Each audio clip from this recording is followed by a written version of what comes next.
فاسألوا أهل الذكر إن كنتم لا تعلمون.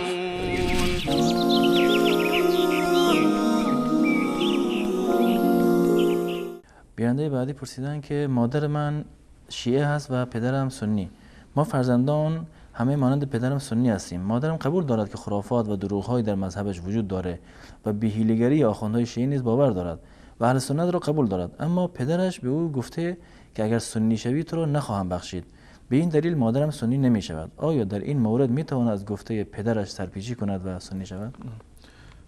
یک مسئله که در مذهب شیعه هست و متاسفانه روز به روز این دکانداران مذهبی اینو بیشتر تبلیغ میکنند، این بدعات و خرافاتی هست که در هر زمانی متاسفانه بیشتر از گذشته به دامن مذهب تشیع میچسبد و اضافه میکنند آیین‌هایی رو و مراسمی رو به عنوان مراسم عبادی یا مراسمی که معنوی به قول خودشون دستشون باز هست برای ایجاد چنین مراسم و چنین عبادت‌های نوینی که در دین اضافه میکنند و اینها را تقرب میدونند به درگاه الله متعال، در صورتی که تقرب به درگاه الله متعال همون تقربی هست که رسول الله انجام دادند.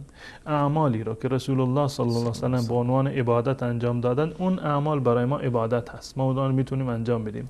اما خرافات و بدعات دیگری که به مرور زمان به دامن اسلام چسبیده، این هیچ ربطی به اسلام نداره و هیچ گونه تقربی به درگاه الله متعال نیست. و الحمدلله اهل سنت و الجماعت این افتخار را دارند که دعوتشون و فراخوانشون این است که تمامی بدعات و خرافات از هر کسی باشه، حتی اون کسی که این خرافه رو اضافه کرده، این بدعت رو اضافه کرده، یک انسان ظاهر و صلاحی باشه، خیلی عالم بزرگی باشه، به هیچ عنوان این برای ما مدرک نیست. قرآن و حدیث رسول الله صلی الله علیه و سلم برای ما کفایت میکنن در این زمینه و نیازی به این نیست که یک فردی بیاد، یک عالمی بیاد، یک در واقع پیری، درویشی، صوفی بیاد یک چیزی رو به آیین‌های عبادی ما اضافه بکنن. و این از این جنبه. و در مورد این که پدر ایشون مثلا توصیه کرده که حتما باید شیعه بمونند یا گفته اگر سنی بشه من شما رو نمیبخشند، پدر چنین حقی رو نداره. پدر به هیچ عنوان چنین حقی رو نداره که پسر خودش را، فرزند خودش را، دختر خودش را مجبور بکند که شما باید مثل من فکر بکنید، دینتون باید مثل دین من باشه، اون مذهبی رو که من دارم شما پیرو اون مذهب باشی، وگرنه من شیرم در واقع حق خودم رو نمیبخشم، یا مادر بگه من شیرم رو حلالتون نمیکنم اگر تغییر مذهب دادید. این معیار در اینجا واقعیت هست. ببینیم که قبلا چه مذهبی داشتن، الان میخوان چه مذهبی رو در واقع انتخاب بکنن.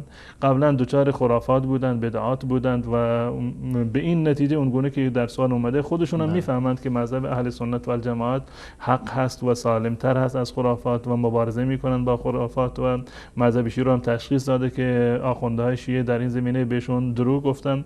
این در واقع عملا اگر این همون گونه که اینها رو به این باور رسیده و ترک کرده عملا سنی هست، لازم نیست که اعلام بکنه که من در واقع سنی هستم. و روایتی هست حضرت ابو هریره رضی الله تعالی عنه نقلش کرده، این مطلب رو میشه بر اون قیاس کرد. ایشون میگوید که رسول الله صلی الله علیه و سلم فرمودن من حلف علی یمین فرع غیرها خیرا منها.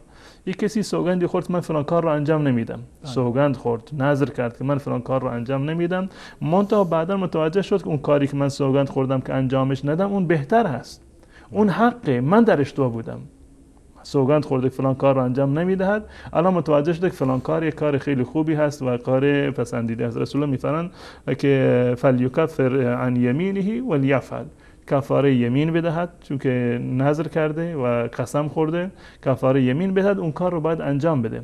این مسئله دقیقاً مثل همین هست. وقتی که پدری یا مادری مثلا گفته که من به فرزند خودم اجازه نمیدم که نماز بخوند، اگر نماز بخوند حق خودم رو نمیبخشم، یا فلان کار خیر رو نکند، خب فلان نماز خوندن، فلان کار خیر، پیرو مذهب رسول الله صلی الله علیه و سلم و سنت های رسول الله شدن، خب این کار خیری هست. از این که خرافات رو باید دور بکنن.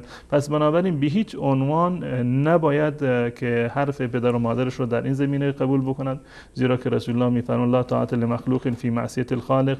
اگر یک جای اطاعت پدر و مادر به معنی و به بهای معصیت و نافرمانی الله متعال باشه، در اینجا دیگه هیچ گونه اطاعتی از پدر و مادر لازم نیست و پدر و مادر عملا هم چنین حقی ندارند که فرزند خودشون رو از راه خیر و راه صلاح در واقع باز بدارند. و اگر و اگر این فرزند، این دختر یا پسر به خاطر وصیت پدر و مادرش یا به خاطر اینکه پدر و مادرش ناراض نشوند، حقشون رو معاف نکنن، اگر اون راهی رو که خودش به این نتیجه رسیده که حق هست و حقیقت هست اینو ترک بکنه، هر دوتاشون گناهکار میشن. هم پدر و مادری که این وصیت رو کرده که شما نباید قرآن بخونید، نباید پیرو سنت باشید، نباید نماز بخونید، نباید پیرو حقیقت باشید، و هم این کسی و فرزندی که خودش به این نتیجه رسیده که مذهب اهل سنت و الجماعت حق است، اما عملا به خاطر پدر و مادرش نمیخواد اینو قبول بکنه. هر دوتاشون گناهکارن، هم پدر و مادری که مانع هستن و هم اون کسی که به این حق و حقیقت رسیده و عملا اونو ترک میکند و به آن معتقد نیست و پایبند اون نباشه. هر دوتاشون در واقع شریک جرم و این گناه میخواهند.